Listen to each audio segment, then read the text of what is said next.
Orient કોલોનીમાં આજ રોજ વિધિવત અને 5 દિવસીય ગણેશ ઉત્સવ અંતર્ગત ગણેશજીની સ્થાપના કરાઈ।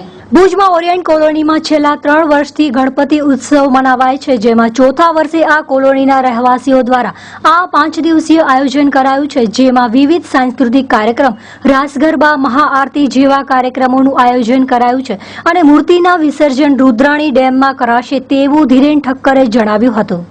ધીરેન ઠક્કર મારું નામ છે। ઓરિયન્ટ કોલોનીમાં ગણપતિ છેલ્લા 3 વર્ષથી કરીએ છીએ, આ ચોથું વર્ષ છે। આજે અમારી પૂજા હતી અને આરતી હતી સવારે 5 દિવસ। જેમાં મુખ્ય શું પ્રોગ્રામ રાખવામાં આવશે? મુખ્ય રોજ અલગ અલગ રાખ્યા, એક દી નાના છોકરાઓનું, એક દી લેડીઝોનું। વિસર્જનમાં અમે રુદ્રાણી ડેમ જવાના છીએ ને 5 દિવસે બપોરે ત્યાં સુધી રોજ મહાઆરતી, પૂજા બધે